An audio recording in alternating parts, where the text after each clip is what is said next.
तो दीवा आप ये बताइए कि इश्क़े तू से पहले का सफ़र बताइए, कितना टाइम लगा आपको इस किताब को मुरतब करने में, लिखने में, क्या कहेंगे इसे? यार एक मिनट। हाँ हाँ प्लीज़, ये जब तक जो है दीवा ये अपने सोशल मीडिया पर इसको शेयर कर दे है ताकि सब देख सकें। देखिए दीवा माशाल्लाह कितनी प्यारी लग रही है, खास तौर पे दीवा की अंगूठियाँ। अगर ये अंगूठियाँ मैं पहन लूँ ना तो मैं पता नहीं क्यों फकीरनी जैसी लगनी शुरू हो जाती हूँ। हालांकि मुझे इतनी पसंद है ऐसी बड़ी बड़ी स्टोन वाली, लेकिन मेरे हाथ में सूट ही नहीं करती। नहीं, ये आपकी गलत फहमी है। अभी भी आपने पहनी हुई अच्छी लग वो रही कितनी है। छोटी है ये, कितनी छोटी है। मुझे कमेंट्स एक दफ़ा मेरी नानों से पढ़ते रहे थे कि तुमने क्या ये फकीरनियों की तरह जो है ना ये पहन लिया। फिर कहती कि मेरे ख़ानदान पे ना ये चीज़ कभी किसी ने नहीं पहनी थी। मैंने कहा लेकिन मैं भी आपके ख़ानदान से हूँ इसलिए मैंने पहन ली।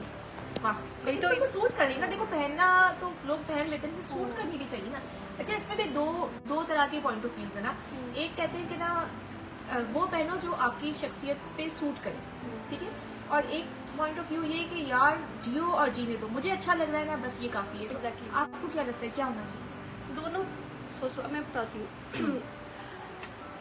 जब मैंने फैशन डिज़ाइन पढ़ा ना तो उसमें हमने बहुत सी ऐसी चीज़ें पढ़ी जिन्हें पहले हम डिसलाइक करते थे, जैसे बहुत ब्राइट कलर्स हो गए, नियॉन कलर्स हो गए। तब ट्रेंड भी नहीं था, पाकिस्तान में ट्रेंड भी नहीं था नियॉन कलर्स का।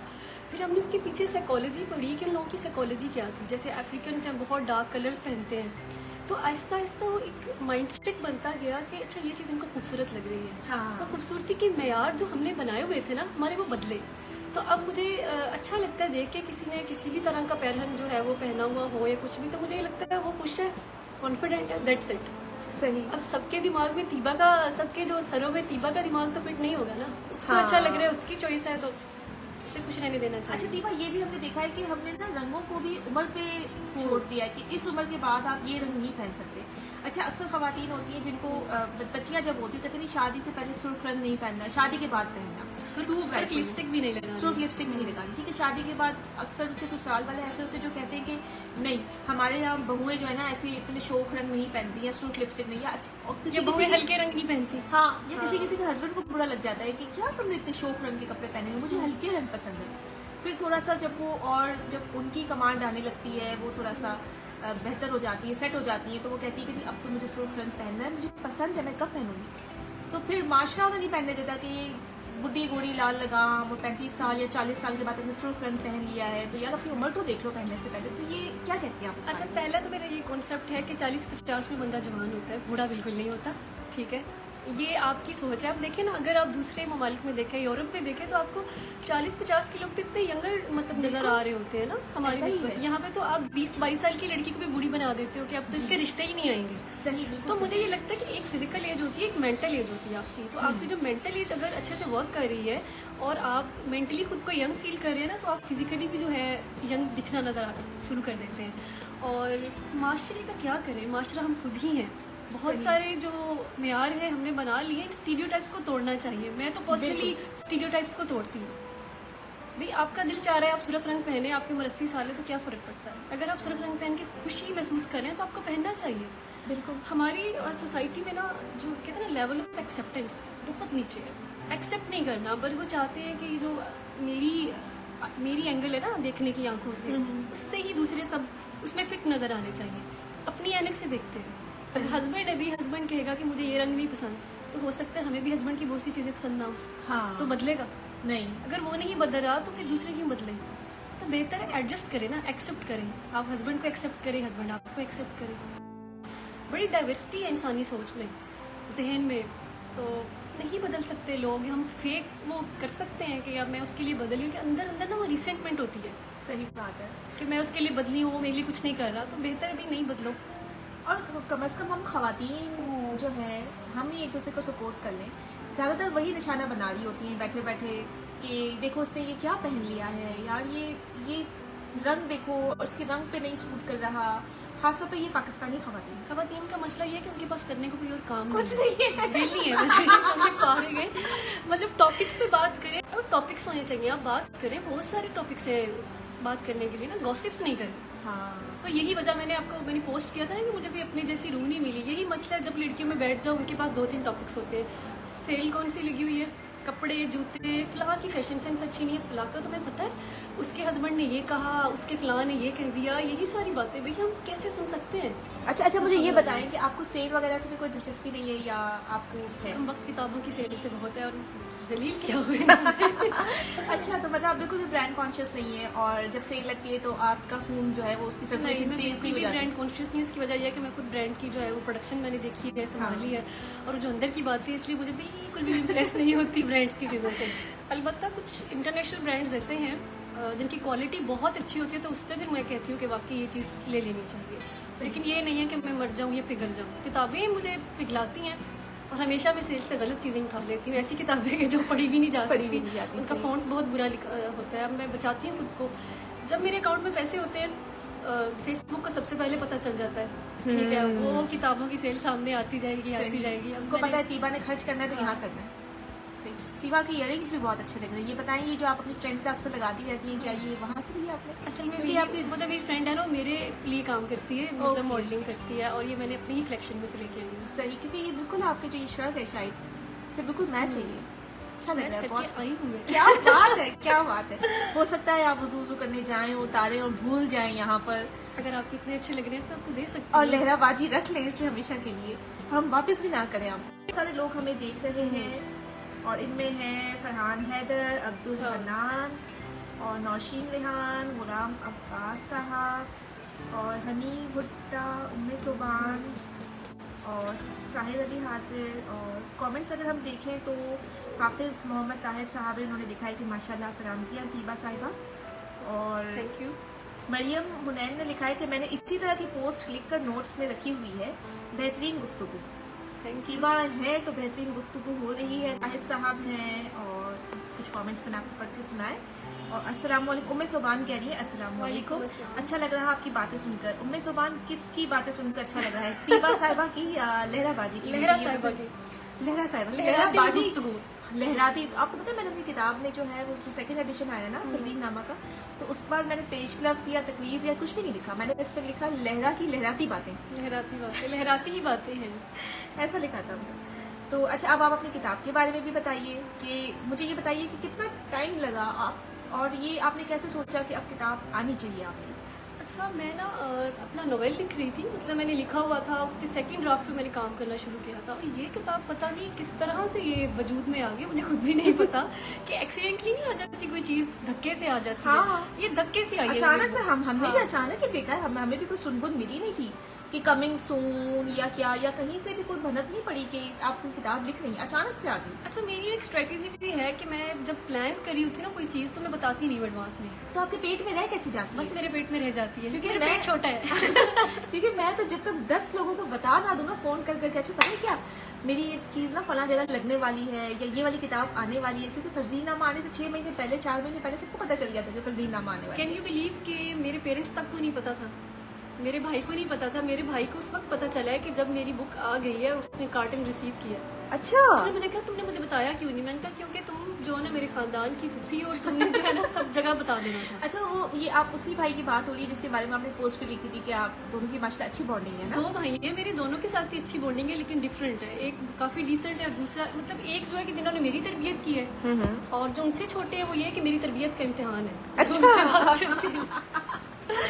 सही। तरबियत का इम्तिहान देने वाले भाई का क्या नाम है? मैं उनके ज़िशान। बारे में जानना ज़िशान। चाहूंगी। और जब कोई कहता है ना कि मेरे भाई का नाम ज़िशान है, या कहीं किसी का नाम देख लो कि ज़िशान हो, तो मैं कहती हूँ आप तो काफ़ी शरीर हो गए। वैसे हम बचपन में कहते थे जिस घर में पैदा हुआ ज़िशान, साथ पैदा हुआ शैतान। यल्ला। तो बहुत सारे ज़िशान अगर हमें देख रहे होंगे ना तो वो माइंड कर जाएंगे। देखिए, माजरत खाऊं मैं, हाँ। क्योंकि मेरा भाई है ना, तो वो ज़िशान, तो सब अब तो सब ज़िशान नामी लड़कों से मुझे भाई वाली फीलिंग। जल्दी जल्दी चाय पी ली। चाय हमने चाय नहीं कॉफी पी रही थी मैडम, और ये क्योंकि इनको नींद बहुत आ, चाय ये पीती नहीं है। देखें, ये एक ऐसी लिखा रही है जो चाय नहीं पीती है, कॉफी पीती है, और क्या लिखती है। किताब दिखाए ना अपनी आप प्लीज हमें। ये लीजिए, वैसे देखी हुई है आप जी, देखें कितनी प्यारी किताब है। कलर्स अच्छे, इसके ये जो कलर वगैरह थे ये भी आपने सिलेक्ट किए थे? ये मेरे जहन में आ रहे थे। मुझे ना सनसेट बहुत ज़्यादा इंस्पायर करता है। सब डे मैं कोई कैलीग्राफी कर रही होती हूँ या कुछ पेंटिंग, तो भी मेरे ना ये कलम से यही वाले कलर्स निकलते हैं। अच्छा, मुझे नहीं पता, ये ये मुझे बहुत लगता अच्छे है colours हैं। सोल्स कलर ना, मतलब जैसे रूह के कुछ रंग होते हैं ना, अंदर से निकलते हैं। सही। अच्छा, ये मुझे ऐसे क्यों लग रहा है कि जैसे किसी ने ये जो इश्क तू लिखा हुआ है, ये ऐसे हाथ से ही किसी ने लिखा है? ये हाथ से ही है, ये पूरा कवर भी उसने हाथ से डिजाइन किया है। अच्छा। सहरिश हनीफ है, मुमताज़ मुफ्ती ग्रुप में वो मेरे साथ मतलब वो अच्छी कारी भी थी, लिखती भी हैं। ये कौन चीनी है? अमलीन Sorry। खान बच्ची ने मुझे ब्लॉक किया हुआ है, वजह पता नहीं, जहाँ रहे खुश रहे। मैंने किया हुआ है, आपने किया हुआ है? किसने? अमलीन खान उनका नाम है। नहीं, मैंने तो किसी अमरीन को ब्लॉक नहीं किया हुआ। हमने तो किसी को ब्लॉक नहीं अगर किया ये हुआ। अमरीन की बजाय कोई मेल अमरीन वर्जन है खान तो है। बता दें। हाँ, अगर आप अमरीन खान की जगह कोई अंदर से कोई अमीन खान है। अमीन खान, हाँ। तो फिर पॉसिबल है। हाँ, एन भाई पूछ रहे हैं कि मैं सोचने पे मजबूर हो गया हूँ कि आप दोनों में से ज्यादा कमगो कौन है। फिर पता चलेगा कि कौन कम गो है और कौन जो छोड़ता है। एन भाई वो दिन कैसा होगा ना जब हम भाभी साहिबा से मिलेंगे। मैं बहुत इमेजिन करती हूँ मैं भी। और मेरा दिल चाहता है मैं इनके घर जाके फसाद पैदा करूँ। आओ फसाद करें। इनको मैंने एक लेटर भी लिखा था, तो उसमें मैंने लिखा था, बस अपनी बुक भेजी ना, तो मैंने लिखा कि अपनी बेगम की चुगलियाँ जो है वो फेसबुक पे करने से अगर फुर्सत मिल जाए ना तो मेरी किताब पढ़ लीजिएगा। वाह, ये लेटर आपने उनको लिखा था? हाँ, मैंने इनको लिखा था। सही, कि जब देखो वो बेगम नामा और चिंटू मिंटू और इनका चल ही रहा होता है ना। हाँ, मैं सोचती हूँ काश इनकी बेगम भी राइटर होती, हमें पता चलता है कि शोहर नामे भी लिख लेते। शौहर नामे में हाँ। लिखा था। वो हम वाकई पढ़ना चाहेंगे कि उस तरह की साइट किया है। बिल्कुल। तो आप अपनी किताब में से हमें कुछ पढ़ के सुनाएंगी? शोर। अच्छा, मैं बता देती हूँ ना कि ये है किस बारे में। बिल्कुल बिल्कुल। बेसिकली नसर है, डिफरेंट जो है मज़ामीन है मेरे, जो ऑलरेडी मैंने सोशल मीडिया पे भी जो है पोस्ट किए हुए थे। तो ये बेसिकली ना it's a journey, it's a discovery. ये ना मेरी खुद की डिस्कवरी थी कि मुझे लगा कि मुझे ना खुद को, जैसे जैसे मैं कराची में आई ना, तो कराची ने मुझे बहुत ज़्यादा जो है ना टफ टाइम दिया। कैसे? बताती हूँ, आपको याद तो होगा कि मैं जब आपके पास आई थी हाँ, पहली हाँ, दफ़ा, हाँ, हाँ, कितनी हाँ, एग्जॉस्टेड थी। परेशान थी। हाँ, मुझे लगता है 2013 से मैं घर से बाहर निकली हुई हूँ। डिफरेंट शहरों में रही हूँ, इस्लामाबाद, मुल्तान, लाहौर और बहुत से शहर। किसी बहुत इजी रहा मेरे लिए। जब मैं कराची में आई, शायद कल्चर डिफरेंस था और एक बहुत ज़्यादा दूर था घर। सही। और यहाँ पे कोई, सबसे बड़ी बात, कोई दोस्त नहीं थी, जैसे मेरी बेस्टीज़ वगैरह यहाँ पे नहीं है, सोशलाइजेशन नहीं थी और बड़ा मुश्किल सा वक्त था। फिर बहुत सारी चीज़ों में, जॉब पे भी बहुत सारे ना, तो वो कहते हैं ना कि एक नई ज़िंदगी मिल रही थी। जैसे जैसे वो मेरी दोस्त की ना नज़म है मेरे कोज़ा घर, उसमें यही था कि अल्लाह ताला हमें पहले तोड़ते हैं, फिर हमें बनाते हैं, पकाते हैं इस बर्तन को ना, मिट्टी के बर्तन को, फिर तोड़ देते हैं, फिर बनाते हैं। तो वो ये कॉन्सेप्ट है कि मुझे लगता था कि मेरे अंदर स्टिल अभी बहुत सारी ऐसी कमियां हैं, बहुत से ऐसे फ्लॉज हैं जिसको पूरा करने के लिए, जिसको टेस्ट करने के लिए ना मुझे तोड़ता है। सही। तो इस सारे 1 साल में ना मैं बहुत बार टूटी हूँ, बहुत मरतबा गिरी हूँ, बहुत मरतबा टूटी हूँ। तो वो जो पेन थी ना, वो पेन मुझसे ये लिखवा रही थी। मैं खुद को ढूंढ रही थी, कहीं खो गई थी मैं कराची में आके ना, इतने बड़े कराची में आके। आपने कराची में ही कराची में लिखे। सही। तो कुछ तहरीरें ऐसी हैं जो बहुत पहले लिखी गई थी, तो मैं खो गई थी और खुद को ढूंढना शुरू किया। तो वो लिखने से ही हम राइटर्स क्या कर सकते हैं, लिखने के अलावा। खुद को ढूंढते ढूंढते पता ही नहीं चला कि ये अल्लाह के साथ किस तरह का कनेक्शन डेवलप हो गया। और यहाँ पे मैं एक बात बताऊंगी, कुछ लोगों के बड़े क्लेम थे मेरी बुक पढ़ने से पहले ही कि मज़हब पे कुछ लिखा है या कुछ उस पर। तो मैं बताऊंगी मेरी किताब में मज़हब नाम की कोई चीज़ नहीं है। अच्छा। अल्लाह के साथ जो कनेक्शन है ना, उसके लिए मज़हब का मोहताज नहीं होना पड़ता। सही बात है। ठीक है, ये किसी का भी कनेक्शन हो सकता है, वो आपका क्रिएटर है, आप उसका हिस्सा हो। आप उसका हिस्सा ना हो तो आप अपने हिस्से से किस तरह अलग हो सकते हो। सही बात। आप कितने ही दूर क्यों ना चले गए, कितने ही मॉडर्न क्यों ना हो गए, माँ की वैल्यू तो नहीं खत्म हो सकती ना। तो इसी तरह रब की कैसे हो सकती है। तो ये मेरी और अल्लाह की ना जैसे एक कम्युनिकेशन है आपस में। और बाज़ औक़ात मैं बहुत बोल्ड भी हो गई हूँ कहीं, और मुझे डर था कि भाई ये किसी मौलवी के हत्थे ना चढ़ जाए। लेकिन काफ़ी मौलवियों को भी मैंने दी, लेकिन शुक्र है कि उनको कुछ ऐसा ऑब्जेक्शनेबल नहीं लगा। सही। तो इश्क़े तू बस एक तहरीर में लिख रही थी, इश्क़े तू, तो बस उसी तहरीर की वजह से मैंने नाम जो लिखा। तो वही तहरीर आप जो पे हाँ, सुनाते हैं। मुझे देखने देखे कहाँ पे। बस मैं बारहा बताना चाहूँगी, मेरी किताब में मज़हब का कोई आंसर है, क्योंकि मुझे ये कहा जाता रहा मेरी बुक आने से पहले कि तीबा मज़हब का जो है ना चूरन बेचती है। ओहो। मैं हैरान हो गई कि जो मेरे साथ रहने वाले हैं उनको पता चले कि ये कितनी मज़हब से जो बेजार बंदी है। सही। हाँ, क्या था? इश्क़े तू। यस। उक्त शाफिया हमें देख रही हैं और उनके सवाल पहले ले लेते हैं। हसन रजा कह रहे हैं कि need your book please share how we can get it. कैसे हासिल कर सकते हैं आपकी किताब? अच्छा, मेरी जो फेसबुक का जो है ना प्रोफाइल पे चले जाएं, वहाँ कवर होगा, उस पे नंबर दिया होगा। ठीक है हसन रजा साहब, उम्मीद है आपको जवाब मिल गया होगा। इनकी प्रोफाइल पर जाकर आप देखेंगे तो वहाँ पर नंबर लिखा हुआ होगा और आप वहाँ से हासिल कर सकते हैं। तो बहुत सारे लोग अभी हमें देख रहे हैं और अगर कोई ऐसा मैसेज है तो मैं आप तक पहुँचा देती हूँ। पानी भी ले लूँगा। जी जी ये मेरे हमेशा कुछ कॉफ़ी शॉफ़ी पीने के बाद में पानी। ये है हमारा चाय पानी जो हम लाइव आने से पहले चल रहा था हमारा, ये अगर मुझे आज कॉफ़ी ना मिलती तो मैं यकीनन मेरी आंखें बंद होती, मैं बस सोते सोते ही आई हूँ। इवन कि जो मेरा राइडर था ना, बाजी आपको रास्ता आता है, मैं मुश्किल से आंखें खोल के हाँ हाँ मुझे आता है, दोगे मुझे नहीं आता था। अच्छा, सबसे पहले तो मैं, बल्कि मुझे बहुत पहले ही कह देना चाहिए था कि आपको बहुत बहुत शुक्रिया जो आप आई और हमें अपना कीमती वक्त दिया। सच जी, मुझे लिटरली खुद आना था। मैं आपने रिसेंटली मेरी पोस्ट भी देखी होगी फेसबुक, तो मुझे कमी फील हो रही थी यार, विटामिन फ्रेंड की जो है ना उसकी बड़ी डेफिशिएंसी हुई थी। आप कुछ भी कर ले, लोग मिलते हैं ना, लेकिन एक होता है ना वो हम मिजाज जी होना। तब जैसे मैंने सुना ना कि अच्छा राइटर्स आ रहे हैं यहाँ पे, चलो भी चलो। ये है NTU सा नहीं मिल सकती, NTU से नहीं मिल सकती, NTU क्या है? NTU अच्छा ये मेरी यूनिवर्सिटी है यार, नेशनल टेक्सटाइल यूनिवर्सिटी। ओके। अच्छा, मुझे ये नहीं पता कि ये कराची कैंपस की बात हो रही है या फैसलाबाद की। फैसलाबाद की जो लाइब्रेरी है ना, उसमें तो मेरी बुक रखी हुई है, आप वहाँ से पढ़ सकते हैं। और अगर आप कराची कैंपस से हैं तो बताएं, उसका भी कुछ करते हैं। ठीक है, सर रजा बताएं, फिर कुछ करते हैं। ठीक कुछ करते हैं। चलें, सुनाएं आप। इश्क़े तू ये थोड़ा ना क्या आप कह लें कि प्रोज है, नसर है, ओके। कोई डायरेक्ट वर्ड्स वगैरह। ए जुलेखा को सूरत यूसुफ में मिलने वाले आपने बिस्मिल को संभाला, वाह। जो तेरे हिजर के दहकते अंगारों पे लेट रहा है। ए जुलेखा को सूरत यूसुफ में मिलने वाले आपने बिस्मिल को संभाल, जो तेरे हिजर के दहकते अंगारों पे लेट रहा है, बलक रहा है।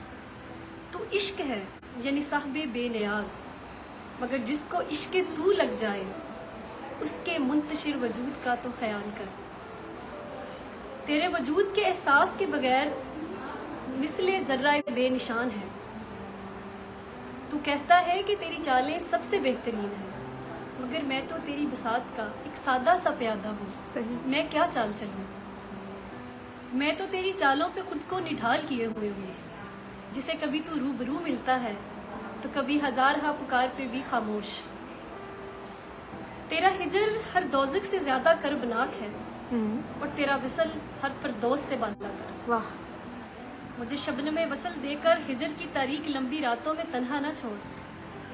अब सारे पर्दे हटा दे, मुझे सामने आके मिल। जब तू रग रग में दौड़े अनाउल हक की पुकार बन के, तो मक्तल भी मेहरबान ठहरे। और जो तू मुझे खुद से जुदा कर दे, तो ये सारी दुनिया हब से जिंदा बन के मेरा दम घोटे है। ए इश्क तू मुझ में रह और मुझे तुझ में बसने दे, मुझे खुद से जुदा न कर। मुझे गूज़बम्स आ रहे हैं और इस वजह से ना मेरी प्रोनाउंसिएशन भी इधर-उधर हो रही है। नहीं, आप बहुत ज़बरदस्त पढ़ रही हैं और मैं बस दिल चाह रहा है मतलब सुनती जाऊँ, ये बहुत अच्छा लिखा हुआ है। अगर तू सिर्फ मेरा खुदा होता, अगर तू सिर्फ मेरा खुदा होता तो तुझे सजदों में पाके सैर होना काफ़ी था। मगर तू मेरा इश्क है, मेरी रूह तेरी रूह के बगैर अधूरी है। और ये अधूरापन बिच्छू के डंक से ज़्यादा जानलेवा है, जो हर पहर मेरे दिल को काटे जा रहा है। मैंने हर लम्हा तुझसे तेरा इश्क मांगा था, मगर ये मेरी बसात से कहीं ज़्यादा है। तेरे इश्क व हिजर के बोझ से मेरे दिल पे दर्द का पहाड़ उल्टा हुआ है। मुझे इसी दर्द में शफा दे, मुझे मुझसे मिला दे। मुझे पल पल न मार, मुझे तो जीना है हर उस रुख तक जहाँ जहाँ तू नजर आए। और अगर तूने पर्दे का इरादा कर लिया है, और अगर तूने पर्दे का इरादा कर लिया है, तो किसी और की सूरत में मिल, मुझे मिल ए इश्क तू मुझे मिल। फिर एक शेर था इस पे, मेरे कल्बे महरूर को कल्बे नासबूर बनाने वाले, मेरे कल्बे महरूर को कल्बे नासबूर बनाने वाले। ये ऐसा दिल जो एक हरकत करता है, हमेशा एक्टिव है, एनर्जेटिक है। महरूर नासबूर यानी कि उसको बेसब्रा कर दिया। मेरे कल्बे महरूर को कल्बे नासबूर बनाने वाले, दर पर्दा ना रहे तजल्ली दिखा एक तूर पे बुलाने वाले। वाह, ये आपका ही शेर है? हाँ, मेरा ही। ज़बरदस्त, माशाल्लाह, बहुत अच्छा लगा सुनकर। और ये बिल्कुल जो नाम है किताब का, वही आपने तहरीर पढ़ दी। तो एक तरह से हम कहते हैं ना, वो देख का दाना चक्या बता सकते हैं कि देख कैसी है। तो बहुत माशाल्लाह अच्छा पढ़ा आपने और बहुत अच्छा लिखा हुआ था। और काफ़ी लोग जो है वो हमें देख भी रहे थे। और हसन रज़ा ने कहा है, वाह। पता मैं ये जो तहरीरें है ना मेरी इस किताब की, उनको पढ़ के मैं बहुत इमोशनल हो जाती हूँ, वो उसी फेज में चली जाती हूँ। हाँ, ये लग रहा है कि ये एक जज्ब की कैफियत में लिखी गई है। और ये मैं हॉस्टल में उस वक्त, अब तो मैं अपने मतलब अपनी रेजिडेंस है, तो पहले मैं हॉस्टल में रहा करती थी। तो हॉस्टल में इतनी तन्हाई थी, बहुत तन्हाई थी, और ऊपर से इस तरह की फीलिंग्स थी उस वक्त ना, तो वो बड़ी डूब के लिखी हुई तहरीरें हैं। तो अब जब भी पढ़ती हूँ तो वो जो है ना मुझे महसूस होने लग जाता है। ये पूरी किताब ऐसी ही है जैसे आपने हाँ। अल्लाह से बात की है। अच्छा, इसमें कुछ मैंने एक चैप्टर ऐसा भी ऐड किया है कि कुछ ऐसे लोग हैं जो बहुत ज़्यादा फलसफा नहीं पढ़ते या उन्हें हाँ। कुछ आसान चाहिए, तो वो एक दो चैप्टर हैं, जैसे बताती हूँ, मेरी यादाश्त अच्छी नहीं है, ठीक है। मेरी दोस्त से कहती भी तुम्हारी एक किताब लिखी है तो ये हाल है, अगली किताबें लिखोगी तो लगता है बिल्कुल भूल गायब जाओगी, दिमाग। अपने बारे में भूल जाओगी।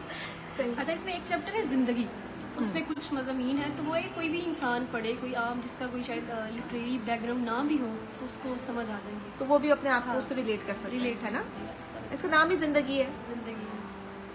हम सबकी जिंदगी में कुछ ना कुछ चल ही रहा होता है और कहीं कहीं ना हम थक जाते हैं, ठहर जाते हैं, थम जाते हैं और फिर वो इस तरह की तहरीरें फिर आने लगती है जब आप फिर खुद से मुलाकात होने लगती है आपकी। तो मुझे ना पहले मैंने सोचा था यार छोड़ो कराची को, दफा करो यहाँ से निकल के, इतना तंग कर रहा है ये। कराची वालों के सामने तुम क्या कराची कराची कर रही हो है? मैंने कहा कि निकलते हैं, फिर मैंने सोचा कि मैं कराची ना होती ना तो ये किताब कभी ना आती। इसने तो सही मुझे बात है। मार मार के निकालना है कि लिखो मुझे लिखो। ये इस तरह हो रहा था, रात के 2 बजे उठ के, सुबह मैंने जॉब पे भी जाना है तो मैं बैठ के लिख रही हूँ ये तहरीरें, इतना तंग कर रही। अच्छा ये बताएंगे हमारी पार्क वाली मुलाकात अच्छी थी कि हमारी आज वाली मुलाकात दोनों, अच्छी है? वो बहुत अच्छी थी, उस वक्त मैं बहुत एग्जॉस्टेड थी, बड़ा डिप्रेशन था मुझे। उस वक्त तो मैंने फरजीन को जो है ना चेहरे से नहीं देखा था, लेकिन उनकी आवाज़ जो है ना, मैं कहना चाहूँगी कि बहुत एनर्जेटिक है। एक दफ़ा बंदा भूल जाता है कि मैं पीछे कौन से मसलों में पड़ा हुआ था। तो और वो बहुत कितना energetic- मजे का था कि हम दोनों एक दूसरे के लिए चॉकलेट्स लेके आए थे। हाँ, दोनों, ये भी मेरे लिए चॉकलेट्स लेके आई और मैं भी चॉकलेट्स ले गई। वाह, अच्छा था। और फिर पता है मैं इतनी बदतमीज़ों को मैंने रात को सारी खत्म कर ली। और मैं वो चॉकलेट्स लेके गई तो घर के सारे बच्चे आ गए, ये मेरी है, ये मेरी है, ऐसे लुट गई यार। मेरे पास तो कोई बच्चा नहीं था, मैंने खुद ही खा ली, और तुम्हें छाले पड़े हुए थे मुँह पे, इतनी सारी खा ली। अच्छा ये बताएं दीपा, जब मैंने आपको सैलून का दरवाजा खोल के वेलकम किया तो आपको क्या लगा, ये कौन है? मैंने कहा ये पागल है कोई। लिटरली मैंने कहा ये पागल है कोई, क्योंकि मैंने इनको बाय फेस नहीं देखा हुआ था। आई हूँ अस्सलाम वालेकुम और ऐसे गले लगी, कौन है ये? और पर्सनल जो लोग मुझे नहीं जानते ना पर्सनल लाइफ में, तो उनको पता नहीं कि मैं बड़ी वो इंट्रोवर्ट भी हूँ। अच्छा मैं पहली दफा किसी से ना इतना ज्यादा खुल के नहीं वो थोड़ी मिली। reserve personality हाँ, है। थोड़ी हाँ। क्योंकि जब किसी के साथ वो कहते हैं ना कि मेंटल कंपैटिबिलिटी हो जाए, तो मैं बहुत शरीर भी होती हूँ, बहुत तंग भी करती हूँ। यार ये सैलून वाली को क्या हो गया, ये पागल हो गई है क्या? ये इतना मुझे, मैंने कहा ठीक है कस्टमर केयर होती है, लेकिन ये इतनी कस्टमर केयर क्या हो रही है कि हर गले में customer ये को यार देख के ये झप्पी डालो। ठीक है, और ऐसे दरवाजा खोल के फिर मैंने गौर किया तो आवाज, मैंने कहा यार ये तो फरजीन है। और यकीन करें मुझे 15 से 20 मिनट लगे हजम करते हुए कि ये फरजीन है। मैं बड़ी रिजर्व बैठी रही मैंने कहा फरजीन मुझे वक्त लगेगा समझने में, आपसे दोस्ती करने में। सही। तो ये इस जगह का यही मकसद ही यही था कि हम आराम से सुकून से मिल सकें, क्योंकि हर जगह तो हम निंजा Peace बनके तो है। मिल जाते हैं। है ना? हाँ। वाइब्स कैसी है मुझे ये बताएं। कोई नहीं है यहाँ। ऐसा फील होता है जब आप दूसरे राइटर्स से मिलते हो, हाँ तो बड़ी ना आप कंफर्ट जोन में आ जाते हो, बिल्कुल। रिलैक्स हो जाते हो। और कितनी सारी ऐसी बातें हैं जो अभी हमने की, कि कितने सारे ऐसे पॉइंट्स थे जो जब किताब छपवाने के बाद पता चलता है कि अच्छा ये ज़रूरी है और इस पे आइंदा की जो किताब हम प्रिंट करेंगे या कोई और बातें या कोई और हमारा लिखारी दोस्त है तो उसको पता होना चाहिए कि पता वो होना ये गलती ना करे। हाँ, मैं एक बात जरूर कहना चाहूंगी, जो लिख रहे हैं ना अपनी किताब, वो अपनी प्रूफ रीडिंग सबसे पहले खुद किया करें। और अगर फिर भी उनको लग रहा होता है ना कि ये ठीक है, इसमें मजीद उनको नज़र नहीं आ रही कोई गलतियाँ, तो वो किसी दोस्त को, किसी ऐसे इंसान से प्रूफ रीडिंग करवाएं जो वाकई उनके साथ सिंसियर हो। बिल्कुल। बाज़ का तो पैसे देके प्रूफ रीडिंग करवा रहे हो, प्रूफ रीडिंग नहीं हो रही होती। और मैं कुछ दोस्तों की, जो मैं तबसरे पढ़ती हूँ किताबों के, मुझे अफसोस होता है कि तबसरे करने वाले देखते ही नहीं है कि यार किताब में ये गलतियाँ थी या इससे ये कोताहियाँ हो गई, ये कमियाँ रहेंगी, तो हम इसे गाइड कर दें कि पब्लिश होने से पहले आप ये गलतियाँ निकाल लो। क्योंकि जो किताब जब मैं फेसबुक पे लिखती हूँ ना, तो अक्सर मेरी ग्रामर की भी गलतियाँ आ रही होती हैं, सारी आ रही, तो मैं बस लगा देती हूँ ना कि कैजुअल, इट्स ओके। अच्छा फेसबुक पे जो ऑटो करेक्ट है वो पता नहीं क्यों इतना बादशाह बना हुआ होता है कि हम लिखते कुछ और है। मैं तो जब बाद में देखने जाती हूँ तो मैं कहती हूँ ये तो मैंने लिखा ही नहीं था। हर चीज को छोटी ए को बड़ी ए बना देता है, बड़ी ए को छोटी ए बना अच्छा, देता मेरा है। तो शायद ऑफ है। तो अच्छा, उसमें फिर ना जब मैं किताब लिखने लगी थी, उन्हीं तहरीरों को मैंने बहुत मरतबा खुद पढ़ा, फिर अपनी एक जो बेस्ट फ्रेंड है उनसे मैंने गलतियाँ निकलवाई, खुद निकाली, एडिटर का सर खा लिया मैंने। तो लेकिन उसके बावजूद 3-4 गलतियाँ अभी इसमें हैं। अच्छा। मैं सोचती हूँ अगर मैं उसका सर ना खाती तो आप सब लोग मेरा सर खा रहे होते, कितनी गलतियाँ। तो आप लोग बहुत मशहूर राइटर्स जो होते हैं या मशहूर सेलिब्रिटीज़ हैं, उनको देते हो कि भाई आप तबसरा करो, वो बिना पढ़े तबसरा करते हैं, उसका क्या ऐसा फ़ायदा? ही है, मुझे लगता है ये कारीन के साथ ज्यादती है ज्यादती है बिल्कुल। कि उनको, अब मैंने पढ़ा क्या तबसरा, मैं पहले तबसरा ही पढ़ती हूँ किसी भी चीज़ पे, अच्छा भाई ठीक है पढ़ते हैं, फिर बुक पढ़ के मज़ा नहीं आ रहा था, वो जिस स्टैंडर्ड का तबसरा था किताब उस पर पूरा नहीं होता रही थी। तो बेहतर है कि आप किसी ऐसे शख्स से तबसरा करवा लें, कम से कम आपकी बुक तो पढ़े। जो किताब पढ़ने का शौकीन हो, हाँ। जो जिसको पता हो किताब की वैल्यू क्या है। हाँ, हम तो राइटर्स है ना, हमें तो वो क्या कहते हैं ना, ब्रांड कॉन्शियस नहीं होना चाहिए। बिल्कुल। जो राइटर्स आजकल बड़े ब्रांड बने हुए हैं, उन्हें आप दोगे तो वो थोड़ी पढ़ेंगे आपकी बुक। सही बात है। लेकिन आपके जो रीडर्स हैं ना, वो उससे मिसगाइड होंगे। हाँ। तो बेहतर ये है कि आप किसी सेलिब्रिटी को देने के चक्कर में जो है ना, इस तरह ना करें, कारीन के साथ जाते हैं। हम दोबारा लाइव आ जाएंगे थोड़ी देर के बाद। ठीक है। तब तक हम आपसे चाहते हैं इजाजत, क्योंकि 2-3 और कॉल्स भी आ रही है। मुझे लगता है जो लोग आ रहे हैं ना, तो वो उनको रास्ता शायद मिलने में मसला है। अगर आप भी आना चाहती हैं अपनी किताब के साथ, तो आइए, हम आपके मुंतज़िर हैं और आपसे मुलाकात होती है। और हम दोबारा आ जाएंगे थोड़ी देर बाद। वेट कीजिएगा। वेट कीजिएगा, नहीं जाइएगा नहीं, stay with us. Yes. Okay, अल्लाह हाफ़िज़।